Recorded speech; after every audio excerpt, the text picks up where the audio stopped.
ठीक है ना, ऑन था वो। हाँ जी।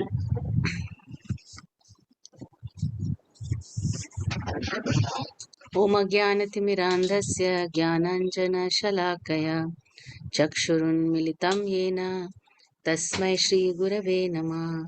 श्रीचैतन्यमनोभीष्टं स्थापितं येन भूतले स्वयं रूप कदा मह्यं ददाति स्वपदान्तिकम्। वन्देऽहं श्रीगुरून् श्रीयुतपदकमलं श्रीगुरून् वैष्णवांश्च श्रीरूपं साग्रजातं सहगणरघुनाथान्वितं तं सजीवं साद्वैतं सावधूतं परिजनसहितं कृष्णचैतन्यदेवं श्रीराधा कृष्णपदान् सहगणललिता श्री विशाखान्वितांश्च हे कृष्णा करुणा सिन्धु दीनबन्धो जगत्पते गोपेश गोपिकान्त राधाकान्त नमोऽस्तुते तप्तकाञ्चन गौराङ्गी राधे वृन्दावनेश्वरी वृषभानुसुते देवी प्रणमामि हरिप्रिये वाञ्छाकल्पतरुश्च कृपा सिन्धुभ्यैव च पतितानां पावनेभ्यो वैष्णवेभ्यो नमो नमः।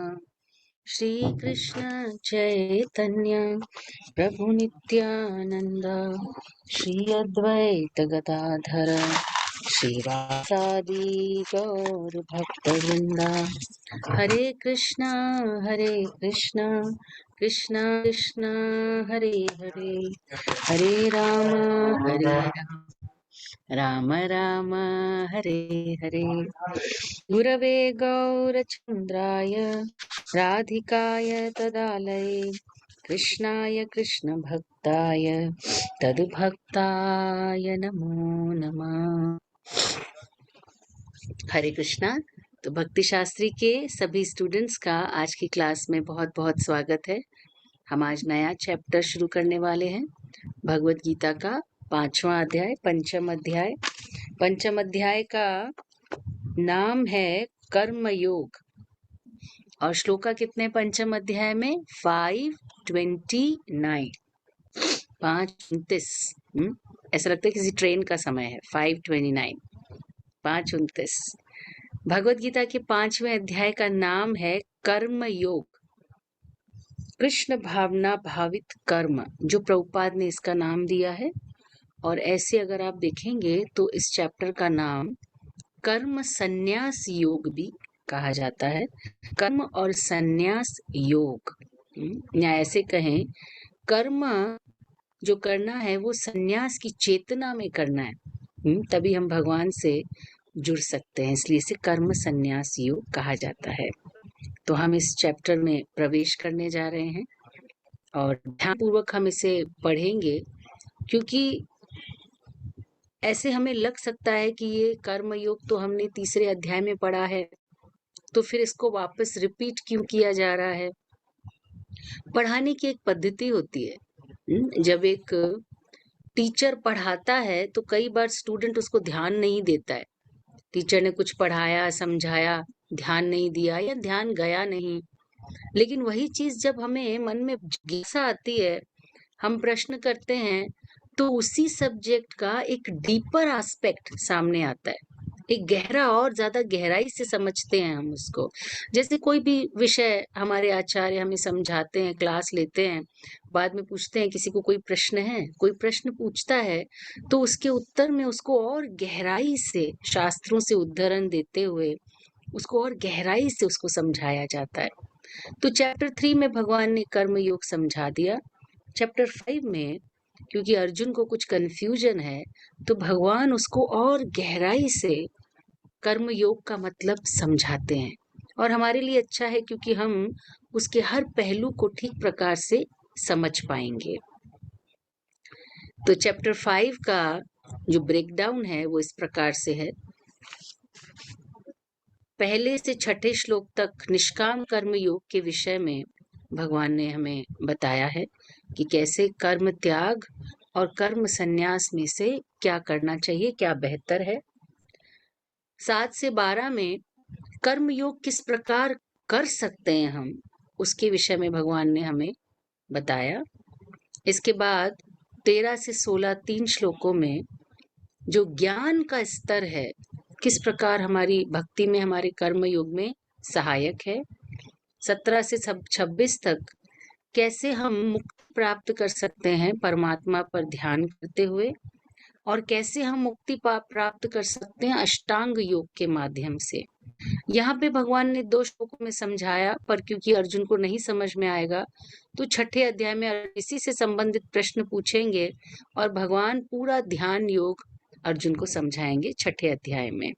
और लास्ट वर्स जो कि बहुत इम्पोर्टेंट वर्स या इस चैप्टर का पर्ल वर्स कह सकते हैं, सार शब्द, सार वर्स कह सकते हैं 5वें अध्याय का, वो है 529, जिसे पीस फॉर्मूला भी कहा जाता है।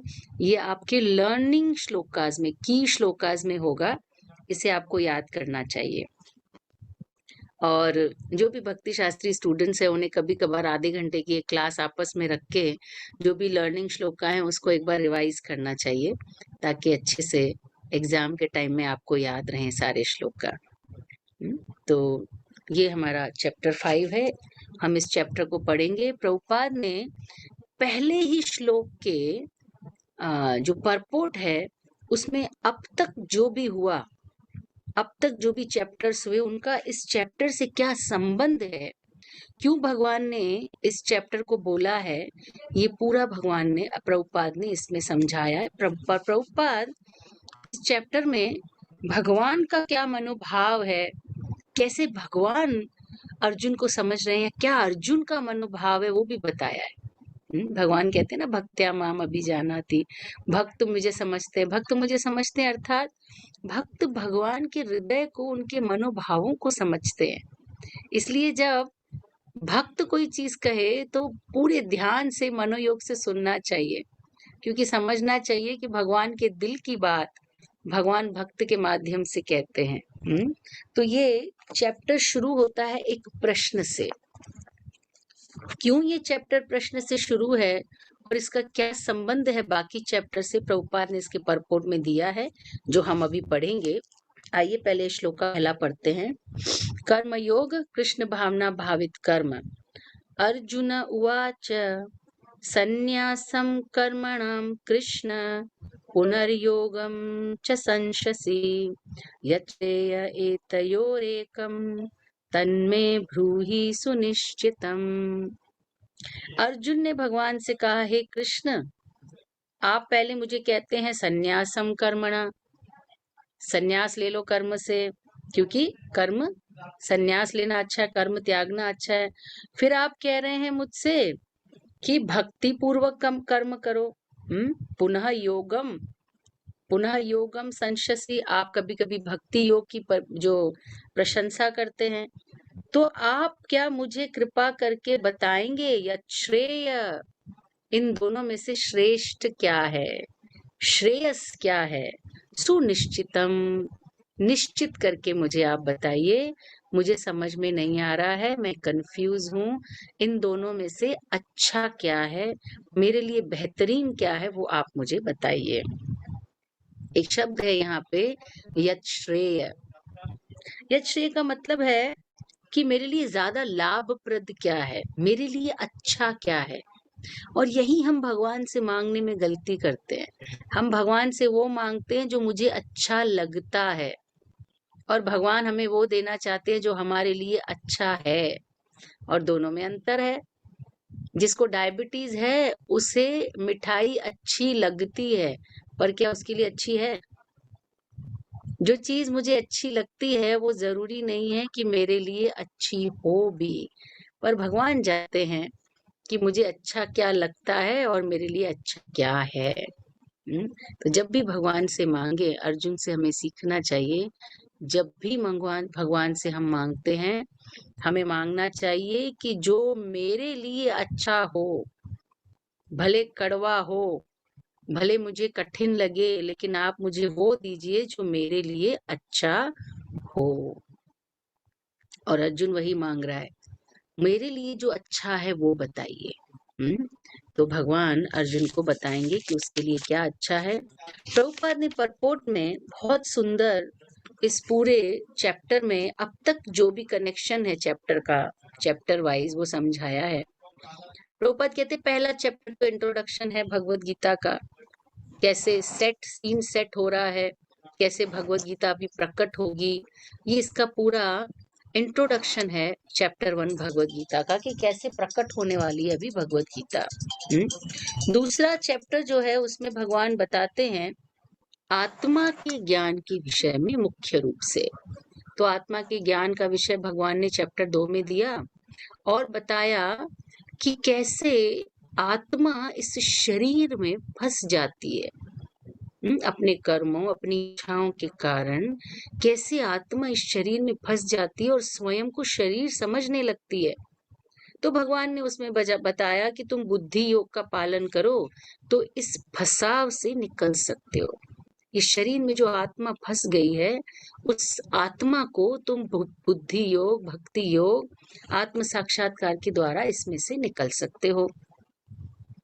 चैप्टर 3 में आके भगवान ने बताया कि जो कर्म योग का पालन करता है ना, उसको वास्तव में जो बुद्धि योग का पालन करता है, दिव्य ज्ञान का पालन करता है, वो वास्तव में इस संसार में मुक्ति है, क्योंकि उसके लिए करणीय कोई कर्म नहीं है। वर्ष याद नहीं आ रहा, करणीय कोई कर्म है ही नहीं। भगवान कहते मेरे लिए भी कोई कर्म करणीय नहीं है। और ऐसा व्यक्ति जिसको दिव्य ज्ञान प्राप्त हो गया उसके लिए भी कोई कार्य करने की जरूरत नहीं। तो भाई कार्य क्यों करते हैं वो? आपको याद है क्या भगवान ने उत्तर दिया वहां पे? जिसको कार्य करने की आवश्यकता नहीं है वो कार्य क्यों करते हैं? जब करने की आवश्यकता नहीं है क्योंकि वो तो मुक्त हैं, तो फिर वो कार्य क्यों करते हैं? क्या बताया भगवान ने चैप्टर 3 में? कामेश क्रोधेश रजोगुणा समुद्भव ये तो नूना भगवान ने पापम फॉल डाउन का, ये चैप्टर 2 का 262 63 है प्रभु जी। काम एष क्रोध एष रजोगुण समुद्भव, वो चैप्टर 3 का, हाँ चैप्टर 3 का है बराबर। लेकिन ये है 3.37 है। हाँ ये अर्जुन बता रहा है कि हम इस संसार में पाप क्यों करते हैं, नहीं करना चाहते हैं फिर भी। हम पूछ रहे हैं आपसे कि जो व्यक्ति दिव्य ज्ञान में स्थित है उसके लिए कोई कार्य करने की आवश्यकता नहीं है, तो फिर वो कार्य करता क्यों है संसार में जब आवश्यकता नहीं है? तो भगवान के लिए, भगवान के लिए, भगवान के लिए। तीसरे और अध्याय ये में पढ़ा था, क्यों जी तीसरे अध्याय में हम लोगों ने पढ़ा था कि जनक जैसे राजाओं ने भी अपने कर्म बहुत किए, क्योंकि अच्छा, जब ऊंचे लोग जो कार्य करते हैं हम लोग उनकी पैरवी करते हैं।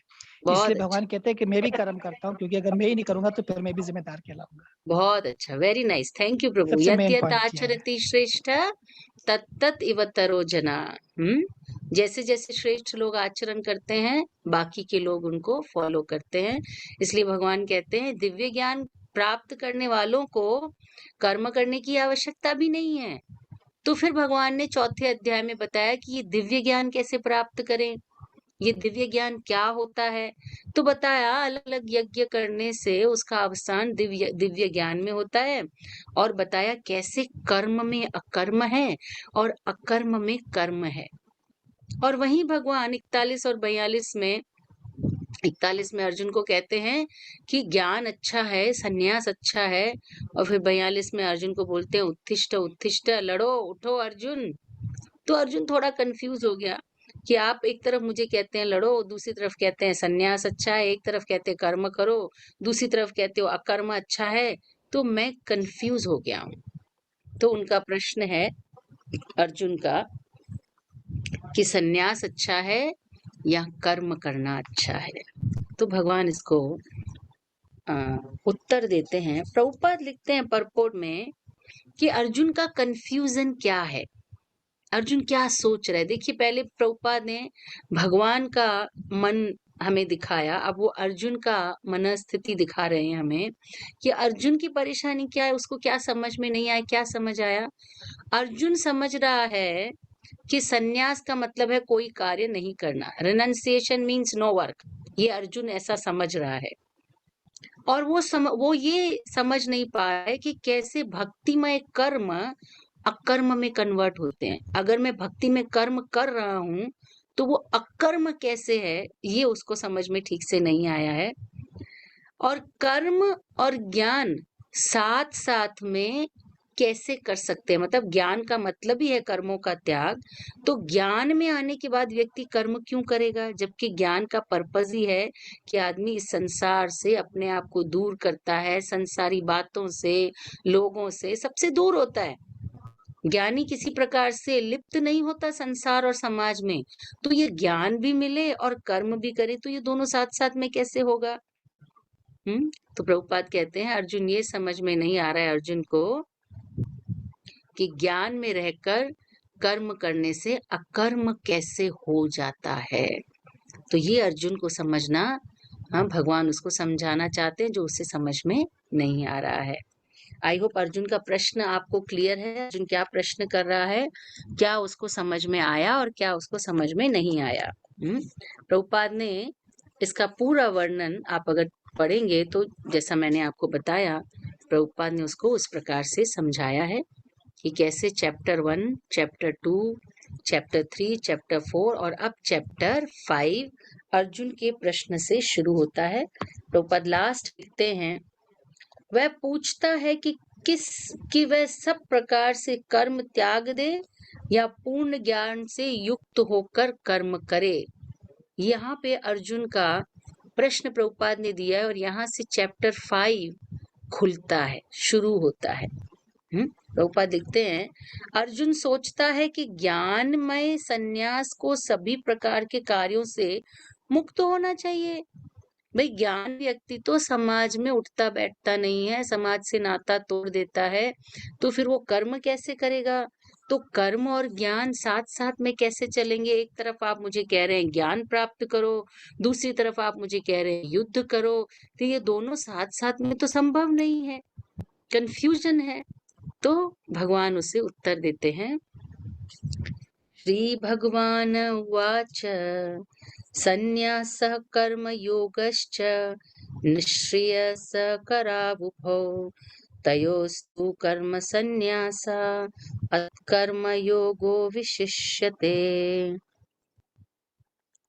भगवान ने उत्तर दिया, श्री भगवान ने उत्तर दिया, मुक्ति के लिए तो कर्म का परित्याग या भक्तिमय कर्म दोनों ही उत्तम है, किंतु उन दोनों में से कर्म के परित्याग से भक्तिमय कर्म श्रेष्ठ है। तो भगवान अर्जुन से कहते हैं कि अर्जुन दोनों ही अच्छे हैं, सन्यास लो या भक्ति करो, सन्यास लेके कर्मों का त्याग कर लो या भक्ति में आकर कर्म करो, दोनों ही अच्छे हैं। लेकिन तयोस्तु, उस पर भी, लेकिन कर्म संन्यात सत्कर्मो विशिष्यते, भगवान के लिए भक्तिमय कर्म करना ज्यादा अच्छा है, ज्यादा विशिष्ट है। तो ये चीज हमें समझनी है कि प्रभुपाद किस प्रकार भगवान दोनों को सेम कह रहे हैं, लेकिन साथ साथ ये भी कह रहे हैं कि उनमें से भक्तिमय कर्म ज्यादा अच्छा है। तो प्रभुपाद लिखते हैं परपोर्ट में, बड़ा सुंदर परपोर्ट प्रभुपाद देते हैं, थोड़ा बड़ा भी है इसका परपोर्ट।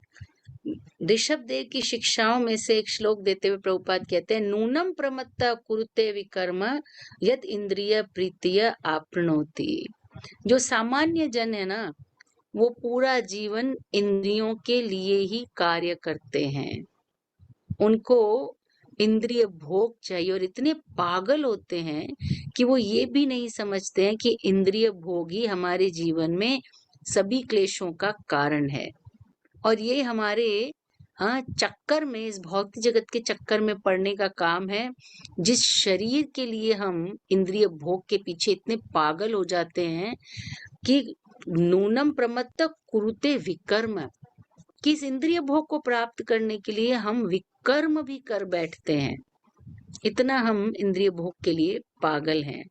तो प्रभुपाद कहते हैं कि इतने पागल हैं कि वो सब भूल जाता है, अपना स्वरूप नहीं जानता, अपने इंद्रिय तृप्ति के पीछे उसे क्या प्राप्त होता है इस भौतिक जगत में? बंधन प्राप्त होता है, उसे देहांतरण प्राप्त होता है, वो इस सर्कल में फंसा हुआ रह जाता है और अज्ञान में पड़ा रहता है।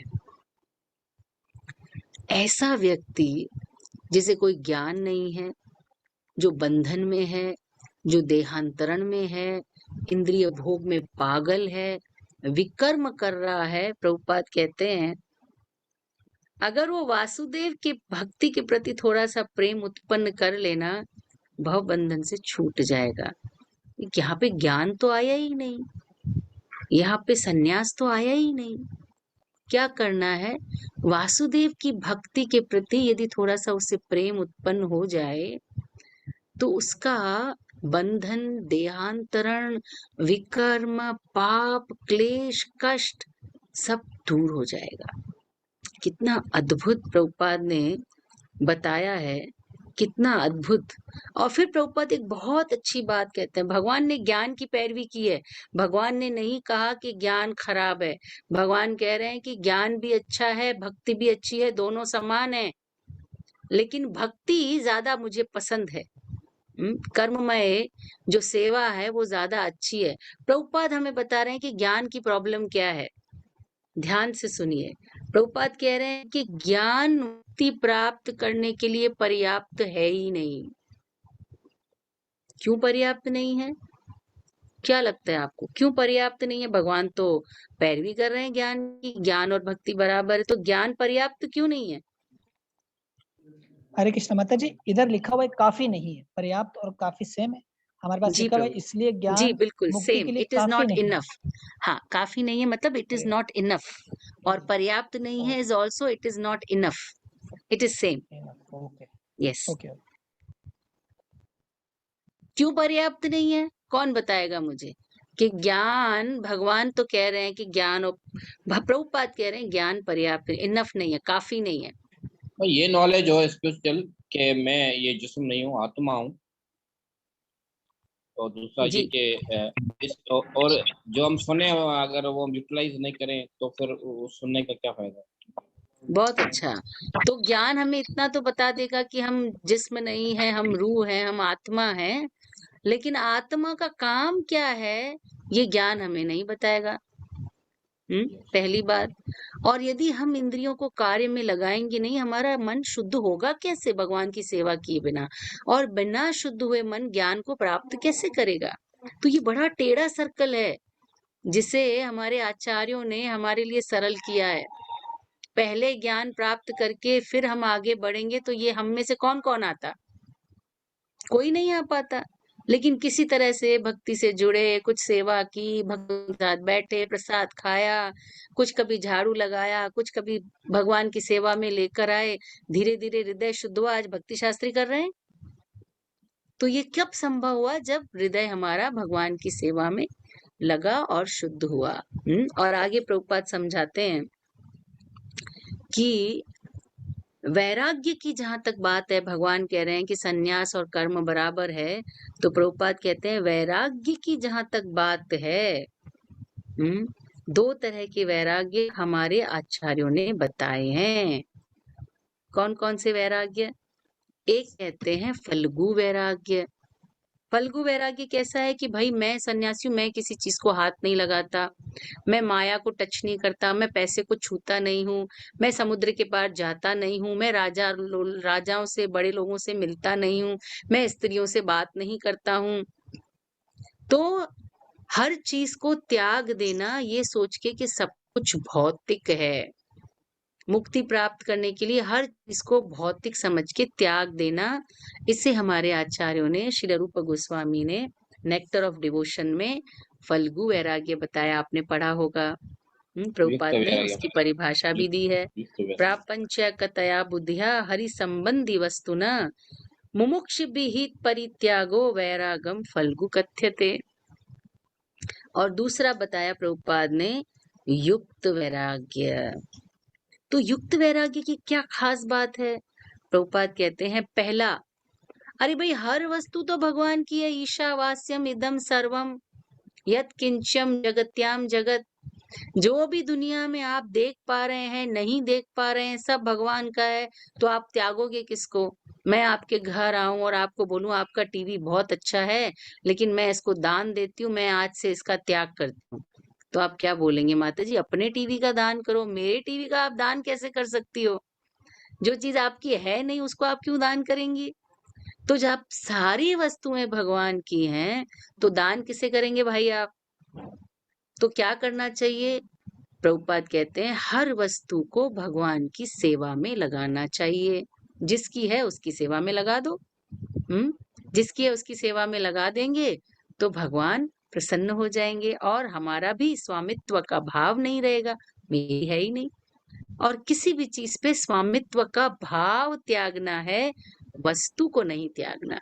इसे युक्त वैराग्य कहते हैं। वस्तु का त्याग नहीं करना, वस्तु के ऊपर जो हमारी स्वामित्व की भावना है कि ये मेरा है, उसका त्याग करना है। इसे युक्त वैराग्य कहते हैं और भक्त वही करता है। एक बार एक व्यक्ति एक साधु के पास गया, मायावादी सन्यासी था, उसके पास गया, बोला कि बाबा मैंने बहुत पैसा कमाया है, मेरे पास 10-12 लाख रुपए एक्स्ट्रा हैं, मैं चाहता हूँ कि आप इसका इस्तेमाल भक्तिमय कार्यों को जो आप कर रहे हैं उसमें आप कीजिए, मेरे पैसे को, मेरी संपत्ति को भगवान की सेवा में लगाइए। वो सन्यासी बोला कि भाई मैं सन्यासी हूँ, मैं पैसे को हाथ नहीं लगाता, मैं माया से दूर रहता हूँ, मैं आदान प्रदान नहीं करता, पैसा ले लूंगा तो मुझे दुनियादारी लोगों से मिलना पड़ेगा, मंदिर बनाऊंगा मुझे कॉन्ट्रैक्टर से मिलना पड़ेगा, तो मैं ये पैसे वैसे को हाथ नहीं लगाता, आप ले जाइए वापस।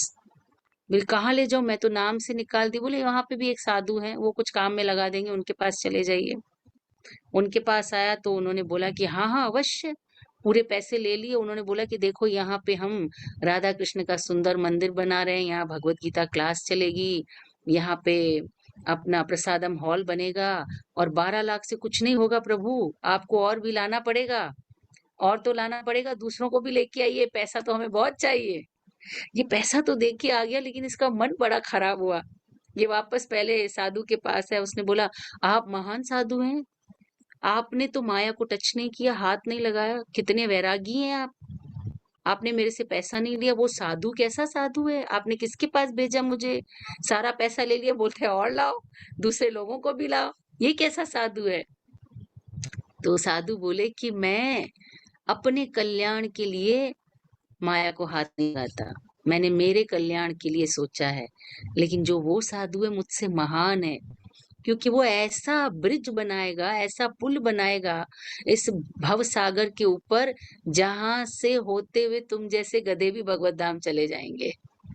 तो वो मुझसे महान है, उसने रिस्क ली है, अपनी साधना के बल पर उसने रिस्क लिए, वो हम जैसे लोगों को तारने के लिए ये सब कर रहा है। तो प्रभुपाद जी किसी ने कहा आप इतने बड़े बड़े मंदिर क्यों बना रहे हैं, क्या आवश्यकता है? प्रभुपाद ने बोला कि मैं तो पेड़ के नीचे भी भजन कर सकता हूँ, आप आएंगे क्या मेरे साथ पेड़ के नीचे भजन करने? नहीं, आपको चाहिए बड़े बड़े मंदिर, इसलिए हम बना रहे हैं। प्रभुपाद के पास कुछ भी आया उन्होंने उसको भगवान की सेवा में लगाया। युक्त वैराग्य का उत्तम उदाहरण हम प्रभुपाद के जीवन में देख सकते हैं। प्रभुपाद को लेने एक बार एक गाड़ी आई, बड़ी गाड़ी, रोल्स रॉयल, पता नहीं रोल्स रॉयल बोलते हैं, मुझे नाम भी नहीं ठीक से आता, बड़ी महंगी बड़ी अच्छी न्यू कार कोई प्रभुपाद के लिए लेकर आया। प्रभुपाद उसमें बैठे तो किसी ने प्रभुपाद को कमेंट किया, आप तो साधु हैं, आप इतनी बड़ी बड़ी महंगी महंगी गाड़ियों में क्यों बैठ रहे हैं, आप तो भक्त है ना भगवान के, आप तो इन सब चीजों से परे हैं। प्रभुपाद ने कहा कि ये मेरे लिए तो लोहे की गाड़ी आई है, भक्त के लिए तो सोने की गाड़ी आनी चाहिए, भगवान के भक्त के लिए तो सोने की गाड़ी आनी चाहिए, ये तो फिर भी लोहे की है। तो प्रभुपाद ने हर वस्तु को एक्सेप्ट किया, भगवान की सेवा में लगाया, और अन्यों को भी भगवान की सेवा में लगाने का इंतजाम किया। आज उनके जाने के 50 वर्ष बाद भी वो संस्थाएं चल रही हैं और सेवा कर रही हैं, क्योंकि ये बहुत सुंदर प्रभुपाद ने हमें प्रोसेस दिया युक्त वैराग्य का। तो प्रभुपाद पहले ही बता देते हैं कि देखो भगवान कह रहे हैं दोनों बराबर हैं, लेकिन क्या कमी है अन्य प्रोसेसेस में जो भक्ति योग को श्रेष्ठ बनाता है। तो कभी कोई आपसे पूछे तो भगवान ने तो कहा है सब एक हैं, सब रास्ते बराबर एक ही हैं, आप दिखा सकते हैं। भगवान ने कहा है सब एक है, लेकिन फिर भी भगवान ने भक्तिमय कर्मों के रास्ते को श्रेष्ठ बताया है। आइए आगे पढ़ते हैं। ये स नित्य सन्यासी यो न द्वेष्टि न कांक्षति निर्द्वंदो हि महाबाहो सुखम बंधात् पपृच्छते। जो भगवान के लिए कार्य करता है उसके लिए सन्यास और मुक्ति कोई बड़ी बात नहीं है। भगवान कह रहे हैं कोई बड़ी बात नहीं है। तो एक सन्यासी का वास्तविक मनोभाव कैसा होता है, सन्यासी किसे कहते हैं, पहले उससे समझ लें। भगवान कहते हैं सन्यासी कौन है, पहले उससे समझ लो। प्रभुपाद कहते हैं कि भक्ति में आने के बाद तो हमारे घर के गृहस्था भी सन्यासी हो जाएंगे इस परिभाषा को पढ़ने के बाद। तो भगवान कहते हैं जो पुरुष न कर्म फलों से घृणा करे और न कर्म फल की इच्छा करे वो नित्य सन्यासी है। हे अर्जुन, ऐसा मनुष्य समस्त द्वंद्वों रहित होकर भव बंधन को पार करके मुक्त हो जाता है। तो डेफिनेशन क्या दी भगवान ने सन्यासी की, न तो कर्म फलों से द्वेष करता है। अगर कोई आ जाए उसके हिस्से में कुछ मिल जाए तो उससे उसके लिए उसकी कोई इच्छा नहीं की उसने कि मुझे प्राप्त हो जाए, लेकिन कर्मों के अनुसार अगर उसे कुछ प्राप्त हो जाए तो उससे घृणा भी नहीं करता, नफरत भी नहीं करता, न किसी से नफरत करता है न किसी चीज की इच्छा करता है। सब प्रकार के द्वंद्वों से जो मुक्त है वो वास्तव में सन्यासी है। और प्रभुपाद परपोट में समझाते हैं कि कैसे एक कृष्ण भावना भावित व्यक्ति वास्तव में सन्यासी है और वास्तव में कैसे सन्यासी बन सकता है। हम सन्यासी की डेफिनेशन को याद रखेंगे। क्या है सन्यासी की डेफिनेशन?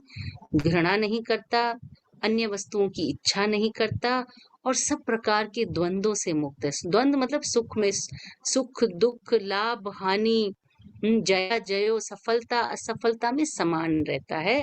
इसे सन्यासी कहते हैं। और प्रभुपाद परपोट में समझाते हैं कि कैसे कृष्ण भावना भावित व्यक्ति वास्तव में सन्यासी है। तो प्रभुपाद कहते हैं पूर्णतः कृष्ण भावना भावित पुरुष नित्य सन्यासी है। कैसे? वह अपने कर्म फलों से घृणा नहीं करता और किसी चीज की डिजायर नहीं करता। ऐसा सन्यासी भगवान की प्रेम भक्ति के कारण पूर्ण ज्ञानी होता है। तो पहला, वो पूर्ण ज्ञानी है। पूर्ण ज्ञानी का क्या अर्थ है? ज्ञानी है और एक पूर्ण ज्ञानी है।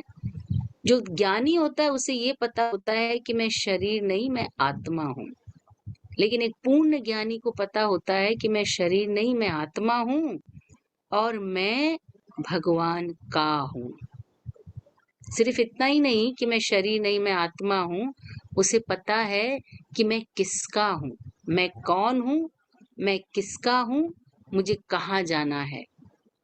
उसे पूर्ण ज्ञान होता है। संबंध ज्ञान भी है, अभिधेय भी है, प्रयोजन भी है। प्रभुपाद लिखते हैं उसे ये भी पता है कि वो भगवान का अंश है। उसे ये भी पता है कि वो भगवान का अंश तो है लेकिन अचिंत्य भेदा भेद है। मतलब मैं गुणात्मक रूप से भगवान के समान भी हूँ और मात्रात्मक रूप से भगवान से भिन्न भी हूँ। Qualitatively same and quantitatively different. इसे कहते हैं पूर्ण ज्ञान होना। सिर्फ आत्मा का ज्ञान नहीं, परमात्मा का ज्ञान भी है और इस बात का भी ज्ञान है कि मैं उनके समान भी हूँ, मैं उनसे अलग भी हूँ। तो इसे प्रभुपाद ने पूर्ण ज्ञान बताया है।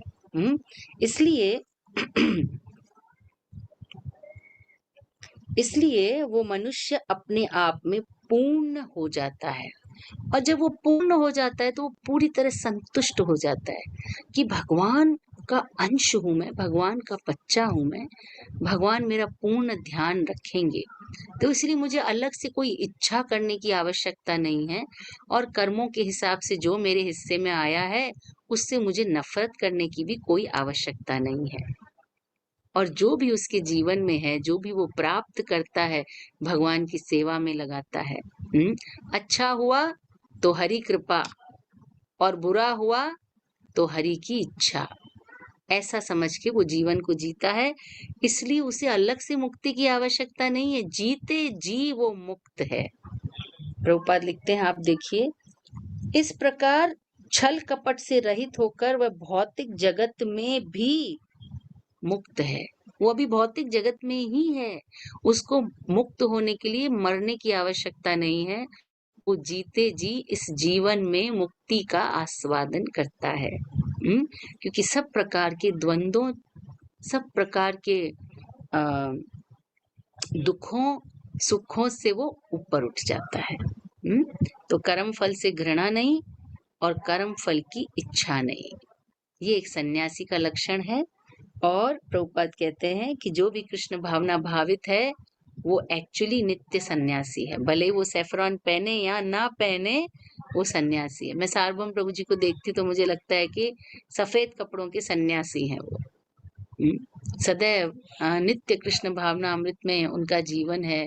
जो भी उनके जीवन में आया उन्होंने भगवान की सेवा में लगाया, किसी प्रकार की अन्य अभिलाषा नहीं रखी। और ऐसे बहुत सारे भगवान के शुद्ध भक्त आप कृष्ण भावना अमृत में आसपास देख सकते हैं, जो भले ही वेशभूषा से सन्यासी नहीं है पर उनका हृदय सन्यासी का है। तो भगवान समझाते हैं, प्रभुपाद इस तरह से समझाते हैं। आइए आगे हम पढ़ते हैं, क्यों भगवान ने ये कहा कि कर्म योग और संन्यास योग सेम है।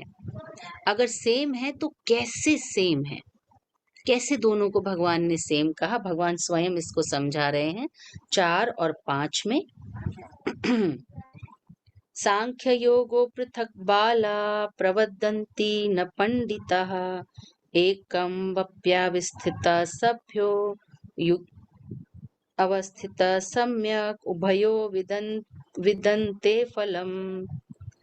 अज्ञानी ही भक्ति कर्म योग को भौतिक जगत के विश्लेषणात्मक अध्ययन सांख्य से भिन्न कहते हैं। सांख्य योगो और कर्म योगो, जो वस्तुतः ज्ञानी है वे कहते हैं कि जो इनमें से किसी एक मार्ग को भली भांति अनुसरण करता है वह दोनों का ही फल प्राप्त करता है। तो इसको समझना आवश्यक है कि भगवान कैसे कर्म योग और संन्यास योग को सेम बता रहे हैं। प्रभुपाद कहते हैं कि सांख्य और कर्म योग दोनों का उद्देश्य एक है। कैसे एक है?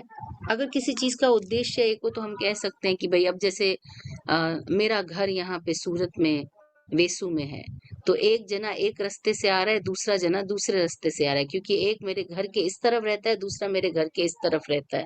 तो अलग अलग दिशा से आ रहे हैं, लेकिन क्योंकि मेरे ही घर पे आ रहे हैं तो हम कह सकते हैं कि भाई हम जा तो उसी घर में रहे ना, तो दोनों सेम ही बात है।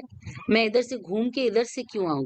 घर जाने के तो बहुत सारे रास्ते हैं, मैं किसी भी रास्ते से आऊं, जा तो घर ही रहा हूं ना। तो यदि उद्देश्य एक है तो हम कह सकते हैं कि दोनों सेम हैं। तो प्रभुपाद लिखते हैं, सांख्य का उद्देश्य है आत्मा को जानना, है ना, शरीर और आत्मा को भिन्न भिन्न जानना ज्ञान का उद्देश्य है। तो इस शरीर के अंदर एक आत्मा है, ऐसे ही इस पूरे जगत की भी एक आत्मा है। अगर इस भौतिक जगत को एक भौतिक शरीर माना जाए तो इस भौतिक शरीर की आत्मा है विष्णु, है ना। हम देखते हैं कि हर भौतिक जगत में भगवान विष्णु गर्भोदक्षाई विष्णु के रूप में प्रवेश करते हैं और फिर क्षीरोदक्षाई विष्णु के रूप में हमारे सब जीवों के अंदर भी प्रवेश करते हैं, कण कण में प्रवेश करते हैं। तो हमारे शरीर जो भौतिक तत्वों से बना है उसकी आत्मा है क्षीरोदक्षाई विष्णु, और इस पूरे भौतिक जगत की आत्मा है गर्भोदक्षाई विष्णु। तो इन दोनों आत्माओं को जानने का प्रयास करता है एक ज्ञानी सांख्य योग के द्वारा, एनालिटिक विश्लेषण के द्वारा। और भक्ति का उद्देश्य क्या है? वो परमात्मा को जानते हैं शास्त्रों के माध्यम से, उनकी सेवा करना ये भक्त का उद्देश्य है। और सांख्य के द्वारा ज्ञानी का उद्देश्य है भगवान को जानना, भगवान तक पहुंचना। भक्त का उद्देश्य है भगवान की सेवा करना। प्रभुपाद एक एग्जाम्पल देते हैं, जैसे एक पेड़ है, एक सांख्य योगी, एक ज्ञानी व्यक्ति क्या करेगा? ढूंढेगा। कहाँ से शुरू करेगा? फल से। इस जीवन रूपी वृक्ष पे दुख और सुख के फल लगते हैं ना, तो उस पेड़ में से जो दुख का फल आता है उसे देख के वो सोचता है कि ये फल आया कहाँ से। तो वो ढूंढता है कि ये फल तो एक पेड़ से आया है। अच्छा, ये पेड़ यहाँ है, पेड़ कहाँ से आया है? तो वो उस पेड़ की जड़ को ढूंढता है, इस संसार के कारण को ढूंढता है। और भक्त क्या करता है? भक्त को पता है कि सुख दुख रूपी फल मेरे कर्मों से आए हैं और हर वस्तु का कारण स्वयं भगवान है। सर्व कारण कारणम। तो वो भगवान की सेवा, जो भगवान जो उस पेड़ रूपी जड़ है, उस जड़ को सींचता है। तो इसलिए दोनों पहुंचे तो जड़ के पास ही हैं। एक पेड़ की जड़ को ढूंढते ढूंढते आके जड़ पे पहुंचा है, और दूसरा बिना पेड़ को खोजे बीने सीधा जड़ पे आकर उसको पानी देता है।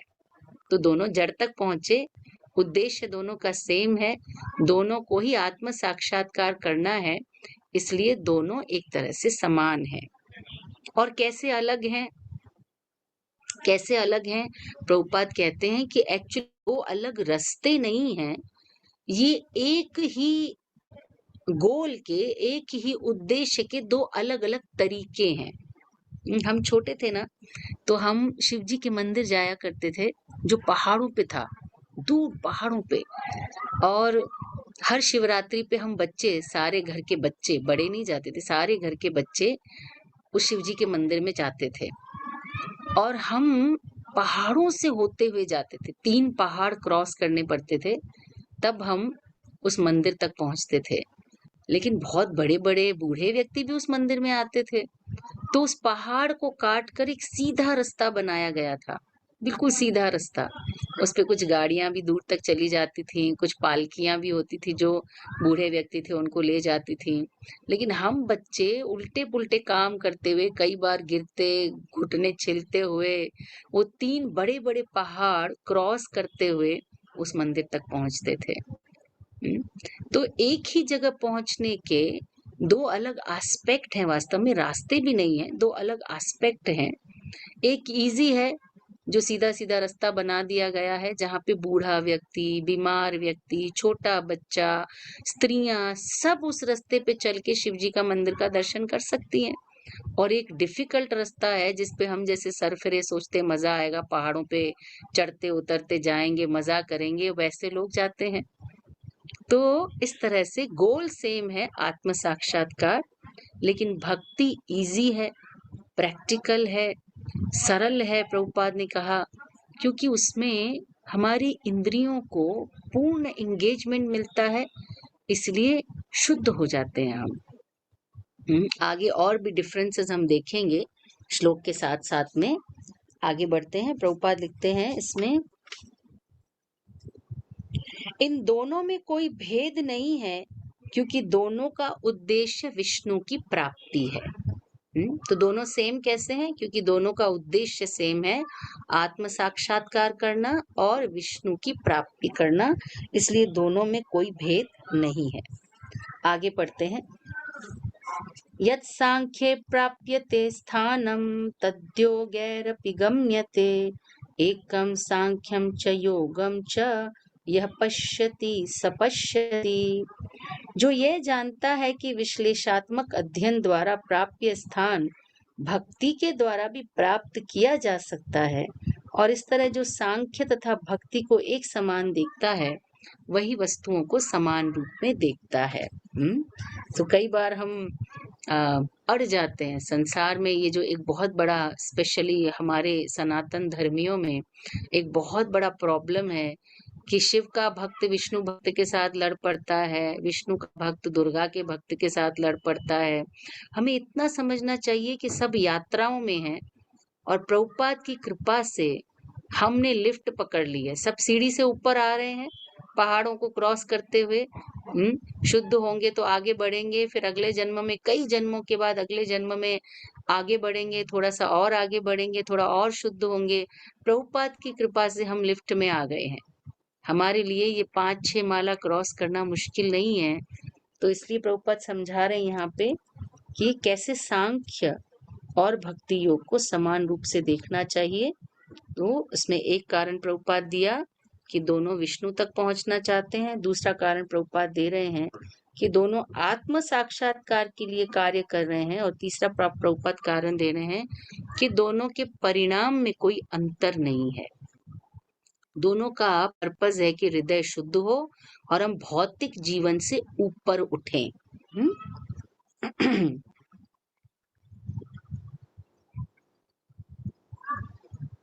प्रभुपाद कहते हैं, आप थोड़ा सा नीचे आएंगे, सांख्य विधि में मनुष्य को पदार्थ से विरक्त होना होता है, और कृष्ण भावना अमृत यानी कि भक्ति योग में व्यक्ति को भगवान से आसक्त होना होता है। ये दोनों एक ही चीज है। जैसे एक व्यक्ति को एक पांव दूसरी सीढ़ी पे रखना है, अगर उसे आगे बढ़ना है तो पीछे की सीढ़ी से पांव उठाना पड़ेगा और आगे की सीढ़ी पे पांव टिकाना पड़ेगा। तो ज्ञान के द्वारा व्यक्ति पीछे की सीढ़ी से पांव उठाता है, हाँ, विरक्त होता है संसार से, और भक्ति के द्वारा वो आगे की सीढ़ी पे पांव टिकाता है, भगवान से आसक्त होता है। तो इस तरह से प्रभुपाद कहते हैं कि ये दोनों अलग अलग दिख रही हैं, पर वास्तव में अलग अलग है नहीं। आगे प्रभुपाद समझाएंगे कि क्या अंतर है दोनों में। संन्यासस्तु महाबाहो दुःखम् आप्तुम योगतः योगयुक्तो मुनि ब्रह्मन् न चिरेणानधिगच्छते। भक्ति में लगे बिना केवल समस्त कर्मों का त्याग करने से कोई सुखी नहीं हो सकता, परंतु भक्ति में लगा हुआ विचारवान व्यक्ति शीघ्र ही परमेश्वर को प्राप्त कर लेता है। तो ज्ञान और संन्यास योग कठिन मार्ग है, जबकि भक्ति का मार्ग सरल है। ये भगवान इस 6ठे श्लोक में बता रहे हैं। अर्जुन ने प्रश्न पूछा कि इन दोनों मार्गों में से कौन सा श्रेयस्कर है। भगवान ने अर्जुन को थोड़ा थोड़ा घुमाया। देखो, दोनों वैसे समान हैं, ज्यादा अंतर नहीं है, दोनों का उद्देश्य तो सेम ही है, दोनों से मिलने तो एक ही चीज वाली है। लेकिन 6ठे में आके भगवान कह रहे हैं कि ज्ञान और संन्यास योग दूसरे योग से, भक्ति योग से कठिन है। भक्ति में लगे बिना समस्त कर्मों का त्याग करने से कोई व्यक्ति सुखी नहीं हो सकता। दुख आपनोति योगतः। 12वें अध्याय में तो भगवान क्लियर कर देंगे इस बात को कि कैसे निराकार को पूजने वाले, निराकार की उपासना करने वाले कैसे दुख का उनको अभ्यास नहीं है, जिस चीज का उसको उनको झेलना पड़ता है। तो कृष्ण ने जो अर्जुन के प्रश्न का उत्तर दिया है कि कर्म योग बेहतर है। क्यों? क्योंकि ये प्रोसेस इजी है, इसका रिजल्ट बहुत जल्दी आता है, जो इसको फॉलो करता है वो बड़ा खुश होता है, जबकि ज्ञान का प्रोसेस फॉलो करने वाला हमेशा स्ट्रेस में रहता है। और क्यों ऐसा होता है? क्योंकि कर्म योगी का जो मार्ग है वो इंगेजमेंट का मार्ग है, उसे कुछ ना कुछ करना है, और उसको करने से कुछ ना कुछ रस का आस्वादन होता है। किसी को आप बुलाते हैं घर पे, उसके लिए अच्छा भोजन बनाते हैं, भगवान को प्रसाद लगा के उसको खिलाते हैं, वो कहते हैं बढ़िया है बहुत प्रसाद। वो जो आनंद होता है सबके साथ बैठ के प्रसाद बनाना, खिलाना, साथ में बैठ के एक दूसरे के साथ बातें करना, आदान प्रदान करना, वो रस से भरा है। जबकि ज्ञान का मार्ग कंप्लीटली ड्राई होता है। आपको किसी से बात नहीं करनी, अच्छा खाना नहीं खाना, किसी की तरफ देखना नहीं, इसलिए ये मार्ग बहुत कठिन है। प्रभुपाद लिखते हैं कि मायावादी सन्यासी सांख्य दर्शन में लगे रहते हैं और वैष्णव सन्यासी वेदांत सूत्रों के भाष्य श्रीमद् भागवतम को पढ़ते रहते हैं, और दोनों में बड़ा अंतर है। जो मायावादी सन्यासी है उसको पहले कुछ शुद्ध होगा तब वो स्टार्ट कर सकता है। एक ब्रह्म ज्ञानी के लिए कुछ तो शुद्धता चाहिए जीवन में, जैसे व्यक्ति का इंद्रियों पे संयम होना चाहिए। जो बहुत खाता है उसको सन्यास नहीं मिल सकता, उसको एंट्री नहीं मिलेगी सन्यास स्कूल में, या जो मायावादी स्कूल है उसमें उसको एंट्री ही नहीं मिलेगी। उसका शरीर स्वस्थ होना चाहिए, उसमें थोड़ी बुद्धि होनी चाहिए कि वो ग्रामर को समझ सके, क्योंकि उसे श्रीमद् भागवतम नहीं पढ़ना, उसे शारीरिक भाष्य पढ़ना है शंकराचार्य के द्वारा दिया हुआ, जो बहुत कठिन है समझने में। तो उसकी बुद्धि अच्छी होनी चाहिए, उसको पढ़ने में इंटरेस्ट होना चाहिए, उसका शरीर अच्छा होना चाहिए ध्यान करने के लिए। लेकिन वैष्णव को इस तरह की किसी भी योग्यता की आवश्यकता नहीं है। वास्तव में एक चांडाल भी, एक बच्चा जो गर्भ से बाहर ही नहीं आया, प्रहलाद महाराज, वो भी भक्ति कर सकता है।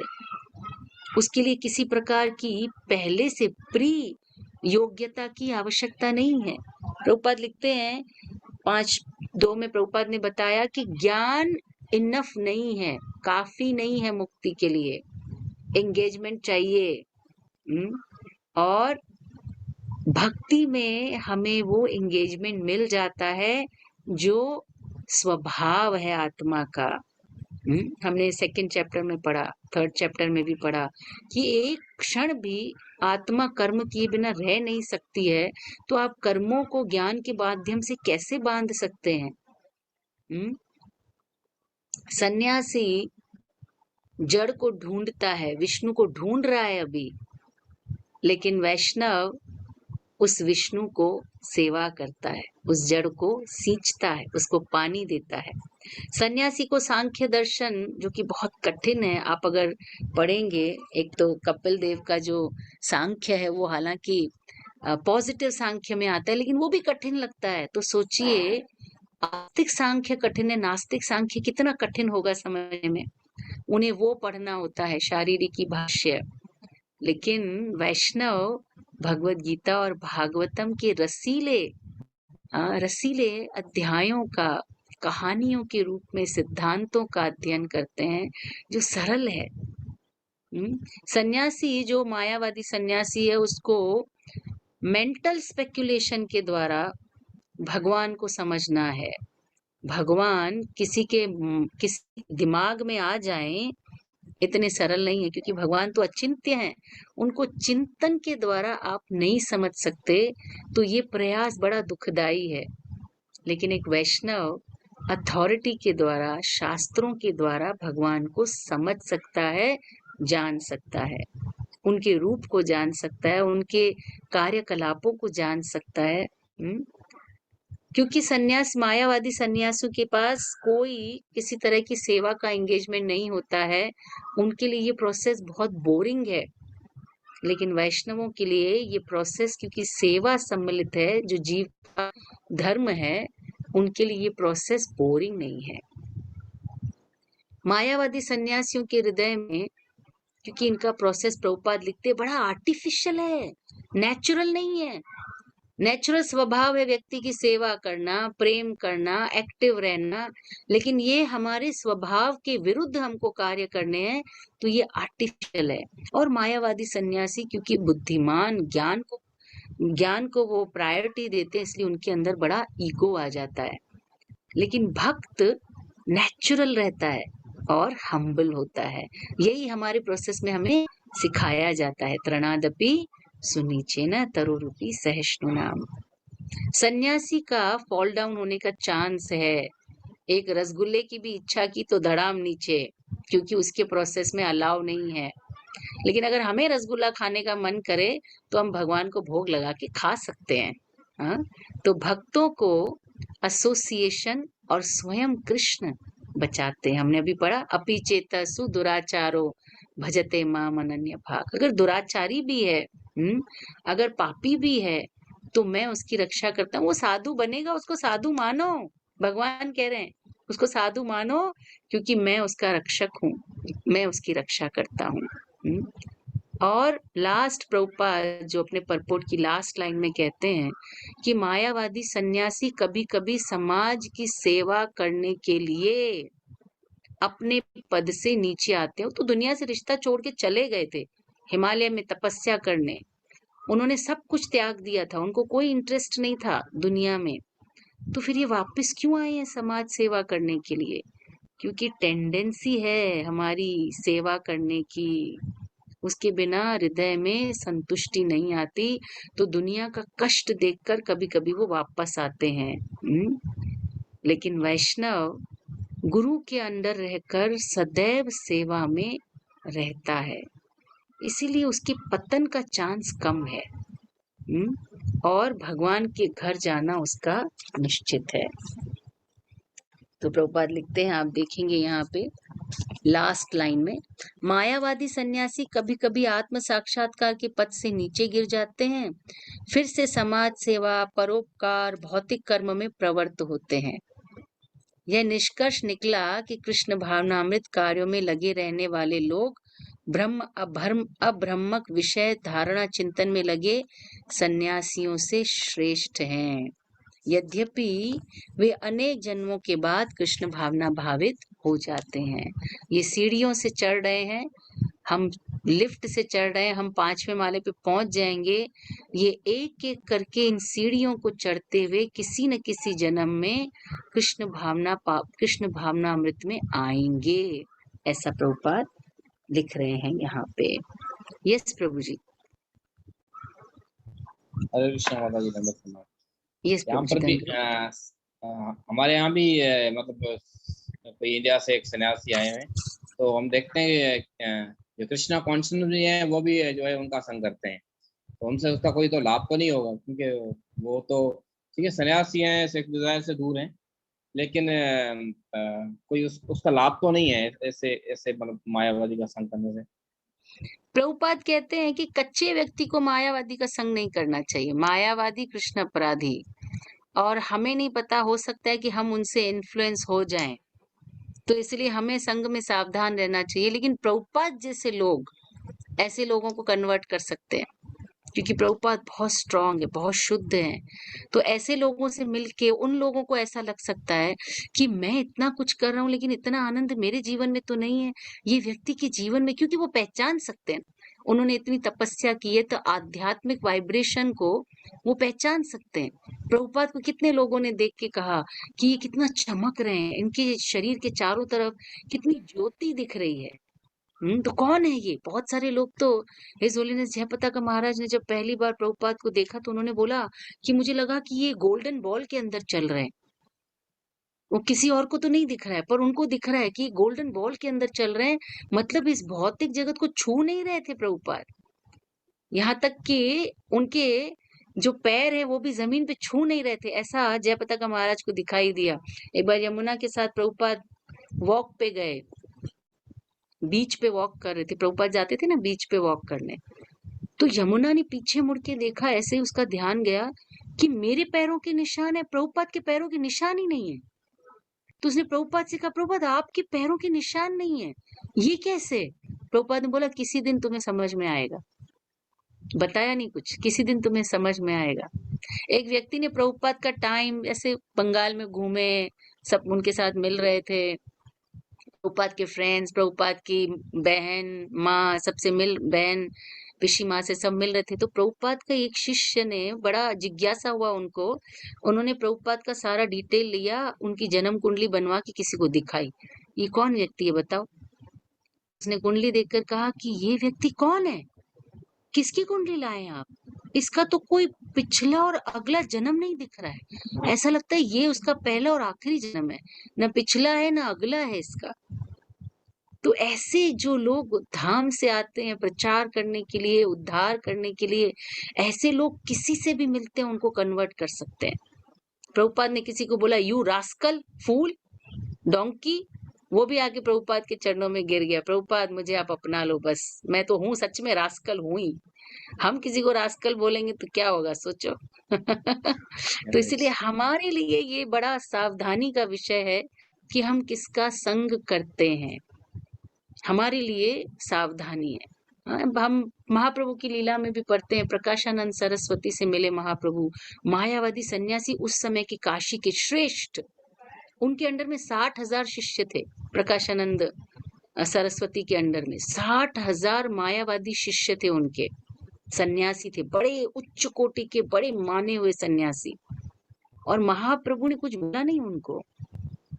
लेकिन जब वो बैठे थे बाहर, और ऐसे कोई बहुत शुद्ध जगह पे भी नहीं बैठे थे, महाप्रभु बाहर ही बैठ गए, बोले आप बड़े हैं, आप महान हैं, आप इतने 60,000 शिष्यों वाले मायावादी सन्यासी हैं, तो मैं और आप समान कैसे हो सकते हैं।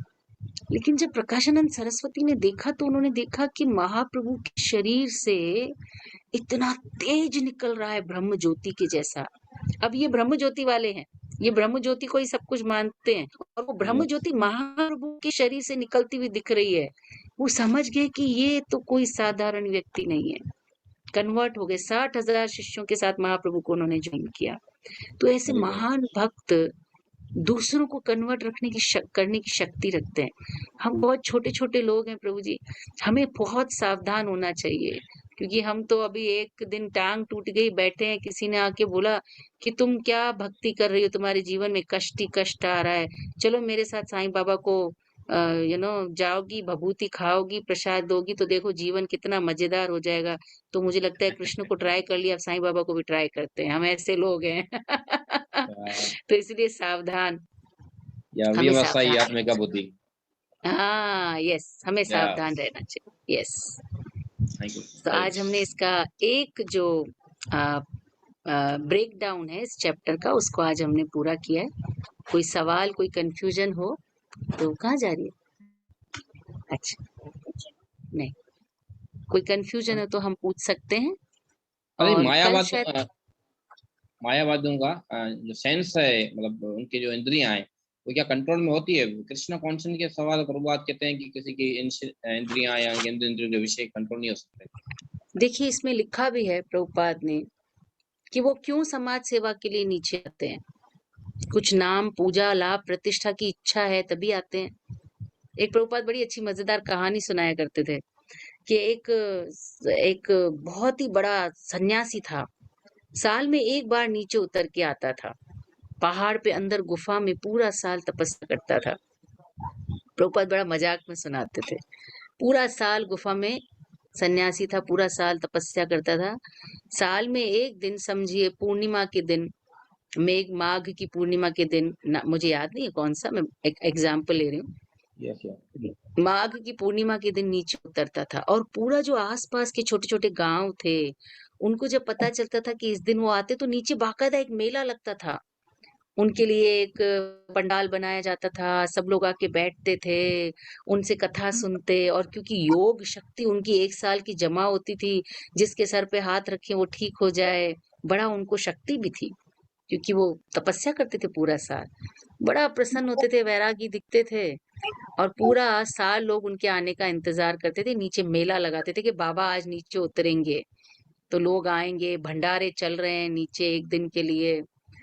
एक बार लोगों को कुछ कंफ्यूजन हो गया, माघ की पूर्णिमा कभी कभी 2 होती है ना, हम कहते हैं कि आज 2 पूर्णिमा, आज 2 एकादशी, 2 दिन एकादशी होती है, तो लोगों को कुछ कंफ्यूजन हो गया, लोग आए नहीं, और बाबा नीचे उतरे, देखे कोई भी नहीं। आज मेरे मान में न माला, न तंबू, न मेला, कुछ भी नहीं। हाँ, उनको बड़ा दुख हुआ, और प्रभुपाद कहते उस दुख के मारे बेचारे मर गए। तो ये तपस्या किस लिए कर रहे थे? भगवान के लिए कर रहे थे कि प्रतिष्ठा के लिए कर रहे थे? तो ये समझना पड़ेगा कि ये बहुत मुश्किल प्रोसेस है। अगर हमारी बाह्य इंद्रियां, ग्रॉस इंद्रियां कंट्रोल हो भी जाएं, तो हमारा मन, बुद्धि और अहंकार बड़ा मुश्किल है, बड़ा मुश्किल है। इसलिए भगवान की सेवा में लगा देंगे तो सरल हो जाएगा। नहीं तो कलयुग में तो कोई रास्ता, भगवान ने खुद कह दिया कि कलयुग में अन्य कोई रास्ता है ही नहीं, है ही नहीं, है ही नहीं। कलयुग में एक ही रास्ता है जो भगवान ने आके दिया है, भक्ति, हरिनाम संकीर्तन, भक्तों का संग। ये भगवान ने स्वयं युग धर्म के रूप में स्थापित किया। ये तेजस्वान प्रभु जी, हरे कृष्ण। दंडवत प्रणाम। हरे कृष्णा। हरे कृष्णा प्रभु जी, दंडवत। हरे कृष्णा। हम अक्सर काफी टाइम से सुनते आ रहे हैं कि भाई मायावादी मायावादी मायावादी, हकीकत में मतलब किसको कहना चाहिए मायावादी? यस, बहुत अच्छा प्रश्न है प्रभु जी। प्रभुपाद ने मायावादी की क्या परिभाषा दी है, पहले मैं एक बड़ा मजेदार किस्सा सुना दूं आपको। प्रभुपाद ने सब जगह लिखा है, आप देखेंगे भगवत गीता में, भागवतम में सबसे ज्यादा प्रभुपाद ने मायावादियों को तिरस्कार किया है। मायावादी ऐसे करते हैं, मायावादी वैसे करते हैं। और प्रभुपाद के उस समय सारे शिष्य, इंडियन तो था नहीं कोई भी, सारे विदेशी थे। तो कोई ट्रांसक्रिप्शन कर रहा है, कोई एडिटिंग कर रहा है, तो बार बार एक ही चीज पढ़ रहे हैं, मायावादी मायावादी मायावादी। उनको लगा ये मायावादी कोई व्यक्ति है जो इंडिया में रहता है और वो प्रभुपाद को बहुत परेशान किया है उसने। तो उन्होंने सोचा कि जब हम प्रभुपाद के साथ इंडिया जाएंगे, सबसे पहले इस मायावादी को पकड़ के मार डालेंगे। तो जब आए इंडिया में तो ढूंढ रहे हैं प्रभुपाद, फिर आके प्रभुपाद से पूछते, प्रभुपाद वेयर इज दिस मायावादी, we will beat him badly. आपको बहुत सताया ना उसने। प्रभुपाद बोलते यू आर मायावादी। तो मायावादी का अगर आप परिभाषा जानेंगे तो आप पाएंगे कि हमारे अंदर भी छोटा छोटा मायावादी है। जैसे प्रभुपाद आपने पढ़ा होगा, ईशोपनिषद में लिखते हैं कि हम सब छोटे छोटे हिरण्यकशिपु हैं। पढ़ा है आपने? हम सब छोटे छोटे हिरण्यकशिपु हैं। ऐसे प्रभुपाद की दृष्टि, हाँ, प्रभुपाद की दृष्टि से आप देखेंगे तो हम सब छोटे छोटे मायावादी हैं। मायावादी कौन है? जो भगवान को माया का समझता है, जो ये समझता है कि भगवान भी एक्चुअली माया का प्रोडक्ट है। जैसे हम माया का प्रोडक्ट है ना, हमारा शरीर, हमारा मन, बुद्धि, हम भले आत्मा के रूप में माया का प्रोडक्ट नहीं है, लेकिन हमारा शरीर माया का प्रोडक्ट है और हम मन और चेतना से माया के अंडर में है। तो वो ये समझते हैं कि भगवान भी माया के वश में है, माया का प्रोडक्ट है। ये एक तरह का मायावाद विचार है। दूसरा विचार ये है कि एक्चुअली हम सब भगवान हैं। अगर हम माया के अगर भगवान माया का प्रोडक्ट नहीं है तो हम भगवान का अंश होने के कारण हम सब माया के प्रोडक्ट नहीं है, हम सब भगवान हैं क्योंकि हम भगवान के अंश हैं। अभी हम माया के अंडर में हैं इसलिए भूल गए हैं। जैसे ही हम माया को पार कर जाएंगे हम अपने असली स्वरूप में आ जाएंगे। कौन से स्वरूप? भगवान के स्वरूप में। इसलिए वो जब एक दूसरे से मिलते हैं तो वो एक दूसरे को प्रणाम करते हैं, कहते हैं ओम नमो नारायणा, मतलब आप नारायण हैं, मैं आपको प्रणाम करता हूँ। वो बदले में सामने वाला आपको भी प्रणाम करते हैं, ओम नमो नारायणा, कि आप भी नारायण हैं, मैं आपको प्रणाम करता हूँ। हम सब भगवान हैं, आप भी भगवान, मैं भी भगवान, तेजस्वान भगवान, मूलचंद प्रभु भगवान, रोहिणी नंदन प्रभु, सब भगवान है। माया के पर्दे के कारण हमारा जो भगवत्ता है वो छुप गई है। माया से बाहर आ जाएंगे तो भगवान हो जाएंगे। और जो भगवान है वो भी माया के अंतर्गत आके अपनी भगवत्ता भूल गए हैं, जैसे हम भूल गए, मतलब क्योंकि हम भी भगवान ही है ना। तो या तो भगवान भी माया के बने हैं या तो हम सब भी भगवान हैं। ये मायावादियों का विचार है। आपको क्लियर हुआ कुछ कुछ प्रभु जी? हाँ माता और जी, जैसे जैसे, हाँ, जैसे जैसे आप प्रभुपाद को और पढ़ेंगे तो आपको और क्लियर होगा कि मायावादियों का विचार किस प्रकार का होता है। बड़ा सुनने में अच्छा लगता है। मुझे याद है, मैं यहाँ पे जब सूरत में नई नई आई थी तो मैंने संस्था का नाम लेना ठीक नहीं है शायद, तो मैंने एक संस्था ज्वाइन की क्योंकि मैं ढूंढ रही थी कुछ तो स्पिरिचुअल ढूंढ रही थी, पर कुछ ढंग का मिल नहीं रहा था, मुझे संतुष्ट नहीं हो रही थी। तो कोई नीचे आया और उन्होंने मुझे बोला कि हम एक स्पिरिचुअल संस्था में हैं और हम यहाँ एक कोर्स कराने वाले हैं, आप ज्वाइन कीजिए। 7 दिन का कोर्स था, मैंने उस कोर्स को ज्वाइन किया। मुझे अच्छा भी बहुत लगा, क्रिया सिखाई, मेडिटेशन सिखाया और लास्ट में उन्होंने हमसे अपने अनुभव पूछे और उस अनुभव में उन्होंने कहा कि एक्चुअली हम सब भगवान हैं, हम सब भगवान हैं। बस हमारा जो ये 3 गुणों से हम आच्छादित होने के कारण हमारी चेतना, हम भूल गए कि हम भगवान हैं। तो जब अरविंदो ने कहा, ओशो ने कहा कि वो भगवान है तो उन्होंने झूठ नहीं कहा, उन्होंने सच कहा। तो वो जो चीज थी वो मुझे अच्छी नहीं लगी सुनने में। हालांकि मैं थी नहीं इस कॉल में, उस समय ज्वाइन नहीं किया था, लेकिन मुझे वो सुनने में अच्छी नहीं लगी और मैंने उसमें कंटिन्यू नहीं किया। लेकिन ऐसी बहुत सारी संस्थाएं हैं जो ऐसा कहती हैं कि हम भगवान हैं और माया में आके अपनी भगवत्ता को भूल गए हैं। माया का पर्दा हटेगा तो पता चलेगा एक दिन कि अरे मैं भी भगवान हूँ। प्रभुपाद कहते हैं भगवान अगर माया से बड़े नहीं हैं तो भगवान कैसे हैं? अगर माया के अधीन भगवान हो जाते तो माया बड़ी कि भगवान बड़ा? अगर माया बड़ी है तो ये भगवान कैसा है जो अपनी ही माया को संभाल नहीं पा रहा है। हाँ, माया भगवान ने बनाई और उस माया में भगवान ही फंस गए और अपनी ही माया को भगवान संभाल नहीं पा रहे। वाह, क्या बढ़िया बात बोल दी आपने। अगर मैं भी भगवान और तुम भी भगवान, अर्जुन भी भगवान, कृष्ण भी भगवान, एक जो है वो उपदेश दे रहा है भगवान के रूप में और दूसरा सुन रहा है, फायदा क्या है इस उपदेश का? दोनों बराबर के हैं। क्यों अर्जुन मोह में फंस के सुन रहा है और भगवान उसको मोह से निकाल रहा है? फायदा क्या अगर दोनों बराबर के हैं? अगर हम दोनों बराबर होते तो एक टेबल के इस तरफ एक टेबल के उस तरफ क्यों होता? तो भगवान उपदेश दे रहे हैं क्योंकि वो मायापति हैं और अर्जुन उपदेश सुन रहा है क्योंकि माया में फंसा है। तो प्रभुपाद ने जगह जगह पर इसका उल्लेख किया है, जगह जगह पर मायावाद का खंडन किया है। आई होप प्रभु जी कुछ क्लियर हुआ आपको? यस माता जी, बिल्कुल बिल्कुल। थैंक यू प्रभु। ईशा उपनिषद में माता जी आपने बताया ही है ना। हरे कृष्णा माता जी। यस, हरे कृष्णा जी, उपनिषद में भी दिया हुआ है। हरे कृष्ण माता जी। और जैसे हाँ जी। आप मायावादी का बता रहे हैं, वो यहाँ तक भी कहते हैं कि भगवान थे, भगवान सब में तकसीम हो गया, भगवान शून्य हो गए, इसलिए हम सब Yes. भगवान है और वापस Yes. भगवान में मिल जाएंगे तो भगवान बन जाएंगे। Yes. अच्छा ये माता जी, निराकार, हम लोग यहाँ निराकार ब्रह्म, इसको निराकार, ये अच्छा निराकार निराकारवाद का ब्रह्म और सिद्धांत है। मायाकार, निराकार ब्रह्म और मायावाद ब्रह्म सिद्धांत दोनों अलग अलग है ना? जी प्रभु जी, मायावादी और कुछ कुछ भेद निराकारवादी, है, कुछ कुछ भेद है। कुछ कुछ निराकारवादी प्रभुपाद कहते हैं मायावादियों से बेटर हैं, क्योंकि वो कम से कम बेटर है इतना कुछ। तो मानते हैं कि हम अंश हैं, भगवान अंशी है और हमें ब्रह्म ज्योति में मिलके एक होना है। वो हमसे ऊपर है, कम से कम भगवान को ऊपर तो मानते हैं। मायावादी बोलते हैं हम बराबर के हैं। जी, इसी चेतन में बोला मायावादी सुने भाष्य सुने होए सर्वनाश। Yes yes. So thank you very much. I hope आपको जो मैं पढ़ा रही हूँ वो आपको समझ में आ रहा है, क्योंकि मुझे बहुत ऐसे पाकिस्तान में पढ़ाने का कोई बहुत एक्सपीरियंस नहीं है। नहीं माता जी आ रहा है समझ में। अच्छा लग रहा है थैंक माता यू। जी, बहुत बढ़िया, बहुत बढ़िया लग रहा है। बहुत बहुत अच्छा लग जैसे रहा है, बहुत। जैसे आपने कहा ना कि मैंने वो उस टाइम इस्कॉन ज्वाइन नहीं किया था मैंने, लेकिन मुझे वो अच्छा नहीं लगा सुनने कि हम भी भगवान तुम्हें भगवान। उसकी वजह क्या थी, हाँ। आपको प्रभुपाद जी ने और कृष्ण ने पहले चुना हुआ था कि आप इस्कॉन में आओगे, पाकिस्तानियों को भक्ति शास्त्री करवाओगे। So sweet, thank you Prabhu जी। ये सिद्धू सेव प्रभु जी।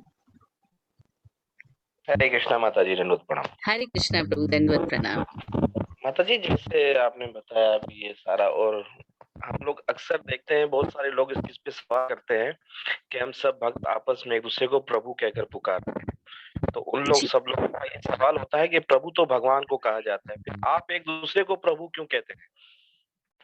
यस, तो देखिए प्रभु जी, प्रभु के कई अर्थ होते हैं। जैसे एक तो संस्कृत में एक शब्द के कई अर्थ होते हैं और इस्तेमाल के अनुसार उसका अर्थ हम समझते हैं। प्रभु का अर्थ होता है कि आप मेरे स्वामी हैं। जैसे भक्तों को हम अपने स्वामी के रूप में स्वीकार करते हैं, क्योंकि हम उनके जीवन में, उनके अंडर में रहकर, उनके दास बनकर सीखना चाहते हैं। और उस समय पे क्योंकि महाप्रभु भगवान के रूप में यहाँ पे थे, तो इसे उनको प्रभु नहीं कहते थे, उनको महाप्रभु कहते थे। You understand, to differentiate. हम लोग एक दूसरे को प्रभु कहते हैं और महाप्रभु को महाप्रभु कहा जाता है, ताकि भगवान और प्रभु में अंतर हो जाए। और प्रभु का एक अर्थ होता है स्वामी, और स्वामी का अर्थ होता है कि हम जिस भी भक्त से मिलते हैं उसको हम स्वामी के रूप में स्वीकार करते हैं और कहते हैं कि भाई मैं आपका स्वामी हूँ, आप मेरे स्वामी हैं, मैं आपकी क्या सेवा करूं। अंदर का स्वभाव बाहर आ गया, मैं आपका स्वामी हूँ। तो आप मेरे स्वामी हैं, मैं आपकी क्या सेवा करूं। तो इस भाव से जी, इस भाव से हम हाँ म्यूट कर सकते हैं सब लोग, ताकि साउंड थोड़ा। तो इस भाव से एक दूसरे को प्रभु बुलाते हैं, ताकि हमें ये ज्ञात रहे, हमारे मन में ये क्लियर रहे कि मैं दास हूँ, और कोई अन्य भाव इसका नहीं है। और उस समय प्रभु हमारे जो भगवान है वो महाप्रभु के रूप में उपस्थित, इसलिए सब उनको महाप्रभु कहते थे। कोई कंफ्यूजन नहीं होना चाहिए, कुछ और क्लियर है प्रभु। ऐसे जैसे हम आत्मा के बारे में भी देखेंगे तो आत्मा के बहुत सारे अर्थ हमें दिखाई देंगे व्याकरण में। अमर कोश अगर आप देखेंगे संस्कृत का, तो उसमें बहुत सारे अर्थ एक शब्द के होते हैं। तो ऐसे कह सकते हैं कि भाई प्रभु का अर्थ होता है आप मेरे स्वामी हैं, मैं आपकी कैसे सेवा करूं, उस भाव में हम उनको प्रभु बोल रहे हैं। कृष्ण के भाव में प्रभु नहीं बोल रहे, भगवान के भाव में उनको प्रभु नहीं बोल रहे हैं। भगवान के भक्त को भगवान कहते हैं कि जो मेरा भक्त है वो मेरा भक्त नहीं है, जो मेरे भक्तों का भक्त है ना वो मेरा भक्त है, उद्धव को कहते हैं। तो अगर हम उनको, भगवान के भक्तों को भी पूर्ण समझ के अगर हम सरेंडर कर देते तो वास्तव में वो हमें प्राप्त हो जाते हैं भगवान। तो इसलिए भी भगवान के भक्तों को प्रभु कहकर हम सोसाइटी में एक दूसरे को संबोधित करते हैं। यस। धन्यवाद माता जी, बहुत आभार। माता जी, प्रभु कहना तो ठीक है, लेकिन अंदर से वो फीलिंग्स कब आएगा? बाकी ये मेरे मालिक है और मैं इनका दास हूँ। कितना मुश्किल है प्रभु जी ये फीलिंग आना। आपने बिल्कुल सच कहा। 25 साल तो मुझे हो गए हैं और ये सोचते सोचते मैं भगवान से रोज प्रार्थना करती हूँ कि खाली बोलने से क्या होगा, भगवान अंदर से फीलिंग दो। अरे वो लोग जो मिशन में हैं वो सब हमारे प्रभु हैं। ये जो अभी आए हैं उनके लिए तो ठीक है, हाँ हमें नहीं समझ में आ रहा है, समझ में आता है। अरे जिन्होंने हमारे लिए सच में बहुत कुछ किया है, कभी कभी हम उनसे भी नाराज हो जाते हैं, उनके लिए भी मन से भाव बिगड़ जाते हैं। ये हमारे अनर्थ हैं, वास्तव में हमारी अपनी अनर्थ है, हमारी अपनी दृष्टि का भेद है, अपनी दृष्टि का दोष है तो वो वास्तव में सब अच्छे भक्त हैं, हमसे तो अच्छे ही भक्त हैं, लेकिन ये हमारी अनर्थों के कारण हमें दिखता नहीं है। भगवान की भक्ति करते रहेंगे तो हृदय शुद्ध होगा। एक बार किसी ने पूछा महाप्रभु से कि भक्तों से हम मिलते हैं, भक्तों से ठीक प्रकार से हम भाव से हम मिलते नहीं, प्रेम नहीं करते भक्तों से, कभी निंदा भी कर लेते हैं उनकी। जब हम भक्तों की निंदा करते हैं ना तो कृष्ण मुंह घुमा के बैठ जाते हैं ऐसे। जैसे एक माँ के पास आप जाएं और बोले तेरा बेटा तो ऐसा है, तेरा बेटा तो वैसा है, तेरे बेटे ने ये कर दिया, तेरे बेटे ने वो कर दिया, कौन सी माँ सुनेगी बताओ? कोई माँ नहीं सुनेगी, मुंह घुमा के बैठ जाएगी, कुछ कर नहीं पाएगी तो सुनेगी नहीं। तो जब हम भक्तों की निंदा करते हैं ना, कृष्ण मुंह घुमा के बैठ जाते हैं। आप जिसको प्रसन्न करने के लिए इतना कुछ कर रहे हैं वही मुंह घुमा के बैठ जाए, क्या फायदा है? तो महाप्रभु से किसी ने कहा कि भक्तों की निंदा करते हैं उससे दोष लगता है, क्या करें? तो उन्होंने बोला जिस मुंह से विष खाया है उसी मुंह से अमृत पियो। जिस मुंह से भक्तों की निंदा की है उसी मुंह से उनकी प्रशंसा करो। उनकी प्रशंसा करो मतलब उनके गुण देखने का प्रयास करो। महाप्रभु कभी नहीं कहते कि जो गुण है नहीं उनकी प्रशंसा करो, उनमें गुण देखो और उनकी प्रशंसा करो। तो धीरे धीरे उनके प्रति हमारा लगाव बढ़ता है, हमारा प्रेम बढ़ता है और फिर हृदय से उनके लिए प्रभु निकलता है। यस प्रभु जी, आप मेरे लिए प्रार्थना करना, मैं आपके लिए प्रार्थना करूंगी। धन्यवाद माता जी, हम सबको भगवान की शक्ति दें कि हम दिल से ही सबको प्रभु स्वीकार करते हैं। यस प्रभु जी। बहुत आभार माता कन्हैयालाल जी। प्रभु जी, थैंक यू प्रभु जी। कन्हैयालाल प्रभु जी भी हैं क्या आज क्लास में? हरे यस कृष्ण माता माता जी, कन्हैया दास। अच्छा, मैंने सोचा कन्हैयालाल प्रभु जी नहीं कर रहे हैं भक्ति शास्त्री? वो इंडिया से कर रहे हैं इसको, नोएडा से माता जी। अच्छा अच्छा अच्छा, ठीक है, कहीं से तो हाँ, कर रहे हैं ना, दैट्स फाइन। हम लोग वहां से ही कर रहे थे, पर मैंने वहां से लीव किया, मैं यहाँ से दो अच्छा दो अच्छा हमने मॉड्यूल वहां से किए थे, ईशा उपनिषद और अपना दशामृत वहां अच्छा, से वहाँ किए थे। कौन करा रहा है? अमूल्य प्रभु जी करा रहे हैं क्या? नहीं, इस्कॉन अमोल नोएडा? प्रभु जी नहीं है। नहीं नहीं नहीं नहीं, वहाँ जो भी करा रहे, मैंने तो फर्स्ट टाइम उनको देखा है, बट मतलब वरिष्ठ जो अच्छा जिनका अच्छा नाम है वो नहीं थे। बुद्धिमान प्रभु जी हैं, उनकी एकेडमी है, तो उन्हीं की मंदिर में जो सेवा करते हैं भक्त वो कराते हैं। अच्छा अच्छा, बहुत तो अच्छा, वेरी नाइस, हाँ, तो बहुत वरिष्ठ अच्छा। भक्त जो है जो साईं हमारे पास आए हैं सर्वभौम प्रभु जी, उनकी अंडर में हमने ईशा उपनिषद किया था, तो अभी भगवत गीता भी उनके अंडर में कर रहे हैं। वो तो तो बहुत आपकी भी अच्छा कृपा पढ़ाते है हैं प्रभु उनकी जी, एब्सेंस से। सार्वभौम प्रभु जी जैसा बहुत अच्छा, पढ़ाना बहुत, तो हाँ बहुत मुश्किल है, हाँ, वो तो कोई नहीं बहुत पढ़ाते अच्छा पढ़ाते हैं, बहुत वो। अच्छा। हाँ वो हाँ वो पूरा परपट पढ़ाते हैं और एक एक शब्द की माना बताते हैं, फिर एक्सप्लेन करते हैं, एग्जाम्पल देते हैं। तो वो कहते हैं कि मैं स्लो चलूंगा, बता दो आप अपनी मैनेजमेंट को। तो उनका पढ़ाना वाकई वो बहुत अच्छा प्रोफेसर पढ़ाते है, यहाँ भी प्रोफेसर थे मटेरियल में, अब स्पिरिचुअल प्रोफेसर है। और हैं। यस, उनका उनका मैं यहाँ संग भी मिला, हम हैदराबाद में गए थे 3 दिन का, रहना यहाँ घर पे। बहुत अच्छा प्रभु जी। यस प्रभु बहुत जी, हाई फाई। कन्हैया प्रभु जी। हरे कृष्ण प्रभु। माता जी, ये सवाल मेरा थोड़ा टॉपिक से अलग है।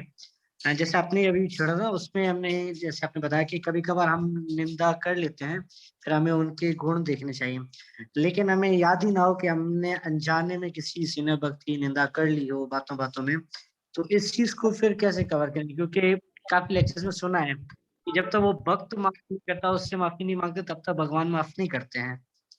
तो अब तो सही पता ही बात है जब प्रभु जी। कभी कभी ना, कभी कभी हमें फील होता है ऐसा कि हमारे हमारे से कुछ निंदा अनजाने में हो जाती है। कहते हैं कि मन में जो हम गलतियां कर लेते हैं ना, उसके लिए भगवान से माफी मांग लेंगे तो चल जाता है। क्योंकि हमारे मन में कई बार आता है किसी भक्त को देखकर, कभी किसी सीनियर डिवोटी को देख के भी आ जाता है, ये कैसे कर रहे हैं यार, ये कैसे खा रहे हैं, ये कैसे बोल रहे हैं। तो जो मन में इस तरह का भाव आता है, तो भगवान से हमें प्रार्थना करनी चाहिए, मन में माफी मांगनी चाहिए। भक्त से भी प्रणाम करके मन में, कम से कम मंदिर में मन में भगवान उनका नाम लेकर उनसे प्रणाम करके उनसे माफी मांगनी चाहिए। कोशिश करनी चाहिए कि हम बातों बातों में इस तरह से कोई गॉसिप नहीं करें कि किसी भक्त के को टारगेट करते हुए हो। अगर आपको याद आता है कि हाँ मैंने तो बातों बातों में ऐसे बोल दिया था, तो आप उस भक्त को जाके बोल सकते हैं, प्रभु उस दिन ऐसे ही बातें हो रही थी, पता नहीं कहाँ से मेरे मन से कुछ ऐसा निकल गया, आपके प्रति मेरे मन में ऐसा कुछ है नहीं, आप मुझे क्षमा कर दीजिए।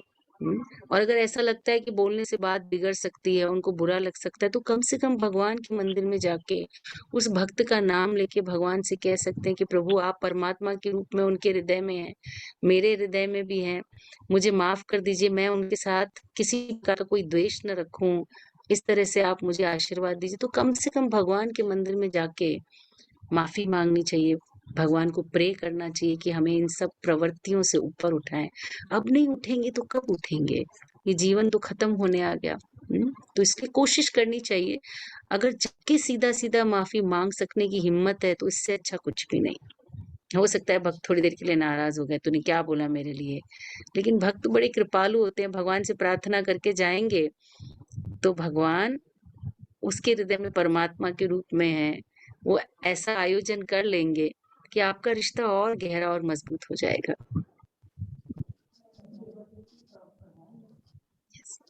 रोहिणी नंदन प्रभु जी, थैंक यू प्रभु जी। हरे कृष्ण। माता जी इसी से रिलेटेड है। हम कभी कभी ऐसा देखते हैं, बल्कि प्रैक्टिकली ऐसा होता है, आपके साथ भी होगा, सबके साथ है। हम इस्कॉन में ही होते हैं, डिवोटी होते हैं, और हम वैष्णवों पे विश्वास भी करते हैं, वैष्णवों से प्यार भी करते हैं। ये भी जानते हैं कि भाई तमाम वैष्णव, जैसे प्रभु ने कहा कि हमें सबको प्रभु कहना चाहिए, और हमारा सिद्धांत यही है कि हम कृष्ण के भक्त नहीं बन सकते, पहले हमें दासानुदास बनना पड़ता है। और हम ये जानते भी है, वैष्णव से भी मिलते हैं, लेकिन कभी कभी हम देखते हैं कि मैनेजमेंट के बीच में या इस्कॉन के अंदर ही हम देखते हैं कि आपस में वाद विवाद हो ही जाता है। भले हम सही बात है। उसको मतलब इन क्रिटिसाइज नहीं कर रहे, लेकिन उसकी कुछ मिस्टेक्स बता रहे हैं, ऐसा है। वो पर्सनली ले लेते हैं कि नहीं ये तो मुझ पर ऐसा कर रहे हैं, या अगर कोई मुझे बोल देता है या मैं किसी को बोल देता हूँ, तो ये भी वैष्णव अपराध में आता है ना। एक्चुअली प्रभु क्या जी नहीं देखो, होगा दो इससे? चीजें हैं, एक है रिपोर्टिंग और एक है कंप्लेनिंग। अगर हमारा भाव शुद्ध है ना कि मैं रिपोर्ट करने जा रहा हूँ, हो सकता है वो कुछ देर के लिए नाराज हो, क्योंकि अगर आपने उस भाव से नहीं किया है, मैंने उसकी कंप्लेन नहीं की, मैं एक रिपोर्टिंग कर रहा हूँ कि ये सिचुएशन है, हो सके तो आप पब्लिक में नहीं बोलिए, रिपोर्टिंग भी करनी है तो आपको पता है आज मीटिंग होने वाली है, तो जो मीटिंग का हेड है उसको पर्सनली आपने बोल दिया कि प्रभु ये मेरे को रिपोर्ट मिली है, ये मैं आपको सबमिट कर रहा हूँ, इसके विषय में हम सबके बीच में बात करेंगे तो अच्छा नहीं लगेगा।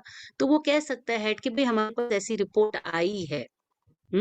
और अगर आप इस अच्छे भाव से कर रहे हैं, अधिकार है आपका, आपसे छोटा है, देखो बड़े की तो रिपोर्ट करने का भी हमें अधिकार नहीं। भक्ति में दो चीजें बहुत इंपॉर्टेंट है, एक अपनी मर्यादा को समझना कि मेरी मर्यादा कहाँ है, ये मेरे से छोटा है भक्त, मेरे से बड़ा है पोस्ट में, पद में, भक्ति में, अगर वो मेरे से बड़ा है तो ये मेरी मर्यादा का उल्लंघन हो जाएगा अगर मैं उसके लिए कुछ कहता हूँ। और दूसरा हमारा इंटेंशन, कई बार हम तारीफ भी ऐसे करते हैं कि हमारा इंटेंशन उसकी उतारना होता है, और हमारा इंटेंशन अगर अच्छा है ना, तो हम अगर ठीक प्रकार से ठीक तरह से प्रेजेंट करेंगे तो उसका कोई गलत प्रभाव नहीं होगा। हो सकता है कुछ देर के लिए कोई नाराज हो भी जाए, लेकिन क्योंकि भगवान हमारे हृदय में है, सूंघ लेते हैं, जैसे फूल को सूंघ लेता है ना कोई व्यक्ति, तो फूल को कोई नुकसान नहीं होता, लेकिन सूंघ के वो बता देता है कि फूल में कैसी सुगंध है। तो भगवान हमारे विचारों को सूंघ लेते हैं बाहर आने से पहले। तो अगर भगवान ये जानते हैं कि आपका इंटेंशन गलत नहीं है, तो वो आपके साथ है, भले पूरी दुनिया आपके साथ ना हो। तो इसलिए 2 चीजें इंपॉर्टेंट है, अपनी मर्यादा का ध्यान रखना और दूसरा अपने इंटेंशंस का ध्यान रखना। अगर ये 2 चीजों पे विचार करके आप कोई बात करेंगे ना, तो आपसे गलतियां नहीं होंगी, अनर्थ नहीं होंगे, ऑफेंसेस नहीं होंगे। हरे कृष्ण माता जी। हम कभी क्लियर कभी है? ऐसा देखते हैं कि पर्सनली बात करते हैं, मतलब मीटिंग में बैठकर नहीं या दूसरे के सामने नहीं, क्योंकि हमने ये सुना है कि अगर हम प्रचार में बैठ करके दूसरी तरफ कर रहे हैं तो हो सकता है हम अपने मन की भड़ास निकाल रहे हैं। लेकिन अगर हम हाँ, किसी से यस, कुछ पर्सनली बात भी करते हैं, तो हम पर्सनली बात करते हैं मैक्सिमम ना, तो पर्सनली में भी कभी कभी ऐसा होता है कि हो जाता है, सही बात पूछनी है। चाह जाती इसलिए रहती है, हम उसके लिए हम प्रॉब्लम अगर होती है। हमारे क्योंकि चेतना हाँ, चरितमृत, छोटी सी बात है माता जी, क्षमा चाहूंगा। चेतना चरितमृत जैसा हम पढ़ते हैं वैष्णव अपराध के बारे में, कि चैतन्य महाप्रभु जी की माता श्री ने, सची देवी जी ने अद्वैताचार्य के प्रति, अद्वैताचार्य के हाँ, प्रति मन में सोचा था, मन में अपराध किया था। मन में अपराध किया था, तो भी उनको उनके चरणों की धूल लेनी पड़ती, जगत जननी थी। बिल्कुल, भगवान चैतन्य ने बिल्कुल। कहा कि नहीं, आप धाम नहीं जा सकते जब तक आप। तो जब ये सुना तो ऐसा शौक सा लगा कि हम तो आपस में वैष्णवों से बात कर लेते, मन की तो बात छोड़ो, ये तो मन की बात है। तो बहुत भय लगा, बिल्कुल। इतना डर लगा। तो अभी मतलब कोई गलत भी कर रहा होता है, मैं अपना पर्सन बताऊं, कोई गलत भी कर रहा है तो चुप रहना, या मतलब नहीं भाई चुप ही रहना चाहिए। फिर ये भी सोचते हैं यार मिस्टेक से आगे चल के दूसरे लोग इसकी पैरवी करेंगे, तो ये भी हाँ, तो सुलझाना है। सही बात है। इसलिए मैनेजमेंट की जो सीट होती है ना, वो कांटों से भरी हुई होती है प्रभु। लेकिन ये सेवा है, ये सेवा है और किसी को तो करनी है, किसी को तो ये सेवा भी करनी है। अगर हमारे इंटेंशंस अच्छे होंगे ना, तो भगवान हमें बुद्धि देंगे। आप मैनेजमेंट की मीटिंग में जाने से पहले भगवान से प्रे करके जाइए कि इस तरह की चीजों को करना है, किसी की गलतियां भी देखनी है, किसी को समझाना भी है, तो आप बुद्धि दीजिए, आप उतनी शुद्धता दीजिए कि हमारे कहने से किसी को कष्ट ना हो। प्रभुपाद ने करेक्शन दिए तो लोगों को कष्ट नहीं हुए, उन्होंने उसको स्वीकार किया। तो हमारे कहने से कष्ट क्यों होता है? क्योंकि कहीं ना कहीं हमारे इंटेंशन ठीक नहीं है, हमारा मन शुद्ध नहीं है, इसीलिए लोगों को कष्ट हो जाता है, बुरा लग जाता है। यदि हमारे इंटेंशन ठीक होंगे, हो सकता है कुछ देर के लिए उसको बुरा लगे, लेकिन कुछ समय के बाद वो रियलाइज करेगा कि नहीं, रोनी नंदन प्रभु जी ने ठीक कहा था मुझे। तो इस तरह से हम उन चीजों को सेवा समझ के करते हैं तो मुश्किल में कम फंसेंगे हम।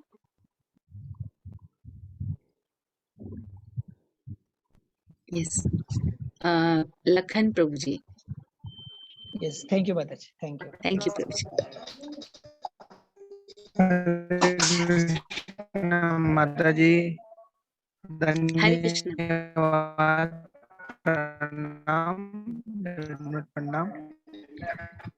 ये आपका नेटवर्क ठीक नहीं है प्रभु जी, आपकी चलो आवाज ये नहीं आ थोड़ा रही। सा प्रॉब्लम है। पूछू माता जी? प्रभु जी आपकी हरे आवाज कृष्णा क्लियर नहीं है। माता जी, जी, जी पूछू? बोलिए प्रभु जी। जी बिल्कुल। हरे कृष्णा। हाँ जी प्रभु जी। हरे कृष्णा माता जी, पूछू? जी प्रभु जी, मेरी आवाज आ रही है आपको? हाँ माता जी, मेरे यहाँ पर नेटवर्क ठीक नहीं है। जी प्रभु जी, आपका मैं नेटवर्क मैं ठीक नहीं है। टाइप कर देता हूँ। चैट पर माता डाल जी दीजिए, अभी चैट पर आई डाल आवाज? दीजिए। हाँ, मैं ये कह रहा हूँ, ये 5वें अध्याय का ये जो 5वां श्लोक है, आई मैं ये जी 5वां प्रभु जी। श्लोक पूछ रहा हूँ। सांख्य योग और भक्ति योग को समान लेफ्ट हो गया लगता है ना? नेटवर्क सही नहीं है उनका बिल्कुल भी। हाँ, उनका नेटवर्क ठीक नहीं आ रहा था। कोई बात नहीं, अगली बार पूछ लेंगे, समय भी बहुत हो गया। थैंक यू प्रभु जी। तो अब मुझे लगता है कल क्लास नहीं है, फ्राइडे सैटरडे संडे क्लास नहीं रहता है, और अगर मंडे प्रभु जी फ्री नहीं होंगे तो आप मुझे बता दीजिएगा टाइम से, तो फिर हम क्लास करेंगे। Thank you very much. बहुत है मुझे माता जी, खुशी होती है आप सबसे मिलके। Thank you so much. Thank you. Hare Krishna. थोड़ा सा समय हरे कृष्ण। Thank you. वांछा वाञ्छा कल्पतरुभ्यश्च कृपा सिन्धुभ्यैव च पतितानां पावनेभ्यो वैष्णवेभ्यो नमो नमः। अनंत कोटि वैष्णव वृंद की जय। श्रील प्रभुपाद की जय। पाकिस्तान गौर भक्त वृंद की जय। हरे कृष्ण। समाप्त क्या है कि अब ये जो नेक्स्ट जो हमारी क्लास होगी वो मंडे को ही होगी, और ये जो है अर्जुन कल प्रभु हरे कृष्णा। जी प्रभु हरे कृष्णा। प्रभु जैसे कि अभी भगवत गीता की हमारी काफी सारी क्लास है मिस हुई है, तो 3 दिन की छुट्टी में अगर हम सैटरडे की क्लास रखें, क्या ख्याल है? अगर आप भक्त लोग को राजी करें तो मेरी ये क्योंकि रिक्वेस्ट। थोड़ा सा मैं खुद भी बिजी हूँ, असल में ये हमें होस्ट करना पड़ रहा था, तो यहाँ पर ना थोड़े से मसाइल हैं अभी हमारे पास, तो प्रभु भी खुद भी बहुत बहुत बिजी हैं। तो ये 3 दिन अगर आप लोग रिलीज कर दें, आप लोगों की बड़ी कृपा होगी। इसके बाद आगे जब कहेंगे तो वो फिर उसमें हम लोग जो बाकी क्लासे है ना उनको पूरा कर लेंगे हम लोग। या ठीक है तो प्रभु, ठीक है प्रभु जी, हरे कृष्ण। हमारे आ रहे हैं ना जो कल फ्राइडे और सैटरडे और संडे ये हम ऑफ रखेंगे। ठीक है प्रभु सही जी। प्रभु जी। ठीक है, बहुत धन्यवाद प्रभु सब भक्तों का। जय श्री प्रभुपाद। यहाँ पर अगर कोई मेरे